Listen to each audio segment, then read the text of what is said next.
ವಿಜಯಪುರ ಜಿಲ್ಲೆಯಲ್ಲಿ ಈಗಾಗಲೇ 1212 ಜನ ರೌಡೀಸ್ಗಳು ಮತ್ತು ಸುಮಾರು 400ಕ್ಕಿಂತಲೂ ಹೆಚ್ಚು ಕ್ರಿಮಿನಲ್ ಗುಂಡಾಗಳಿದ್ದಾರೆ. ಈಗಾಗಲೇ ಅವರ ಮೇಲೆ ನಾವು ಸೆಕ್ಯೂರಿಟಿ ಕೇಸಸ್ಗಳನ್ನು ದಾಖಲು ಮಾಡಿ ಕಾನೂನು ಸುವ್ಯವಸ್ಥೆಗೆ ಬೇಕಾಗುವಂಥ ಶಾಂತಿ ವ್ಯವಸ್ಥೆಯನ್ನು ಕಾಪಾಡಲು ಪೊಲೀಸ್ ಇಲಾಖೆ ಸೂಕ್ತವಾದಂತಹ ಮುಂಜಾಗ್ರತಾ ಕ್ರಮಗಳನ್ನು ಕೈಗೊಂಡಿದೆ. ಈ ಹಿನ್ನೆಲೆಯಲ್ಲಿ ಸುಮಾರು 27 ರೌಡಿ ಆಸಾಮಿಗಳನ್ನು ಆಯ್ಕೆ ಮಾಡಿ ಅವರ ಗಡೀಪಾರಿಗೆ ಈಗಾಗಲೇ ಪ್ರಪೋಸಲ್ ಕೊಡಲಾಗಿದೆ. ಇದರಲ್ಲಿ ಉಪವಿಭಾಗಾಧಿಕಾರಿಗಳು 8 ಜನರ ಮೇಲೆ ಗಡೀಪಾರು ಆದೇಶವನ್ನು ಮಾಡಿದ್ದಾರೆ. ಇನ್ನೂ 19 ಪ್ರಪೋಸಲ್ಗಳನ್ನು ಅವರು ಸ್ಕ್ರೂಟ್ನಿ ಮಾಡ್ತಾ ಇದ್ದಾರೆ, ಟ್ರಯಲ್ ನಡೀತಾ ಇದೆ. ಸೊ ಈಗಾಗಲೇ ಗಣೇಶಕ್ಕೆ ಸಂಬಂಧಪಟ್ಟಂತೆ ಎಲ್ಲ ರೀತಿಯಾದಂಥ ವ್ಯವಸ್ಥೆಯನ್ನು ಪೊಲೀಸ್ ಇಲಾಖೆ ಮಾಡಿಕೊಳ್ಳಲಾಗಿದೆ.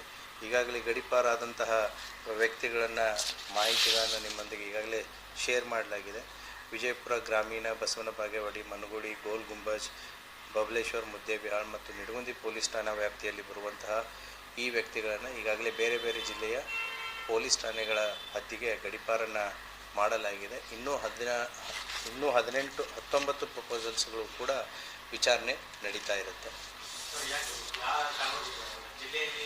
ಇದು ಕಾನೂನು ಸುವ್ಯವಸ್ಥೆ ಒಂದು ಸಾಮಾನ್ಯ ಪ್ರಕ್ರಿಯೆ. ಸೊ ಈಗಾಗಲೇ ನಾವು ಅವರ ಆ್ಯಕ್ಟಿವಿಟೀಸ್ಗಳ ಮೇಲೆ ನಾವು ಸರ್ವೆಲೆನ್ಸ್ ಇಟ್ಟಿರ್ತೀವಿ, ಮತ್ತು ಅವರು ರುಟೀನಾಗಿರುವಂತಹ ಕಾನೂನಿನ ಅಡಿಯಲ್ಲಿ, ಅಂದರೆ ನಮ್ಮ ರುಟೀನಾಗಿರುವಂಥ BNSS ಅಡಿಯಲ್ಲಿ ಅವರ ಕಾರ್ಯಚಟುವಟಿಕೆಗಳನ್ನು ಹತ್ತಿಕ್ಕುವಂಥ ಒಂದು ಪ್ರಯತ್ನವನ್ನು ಮಾಡಿರ್ತೀವಿ.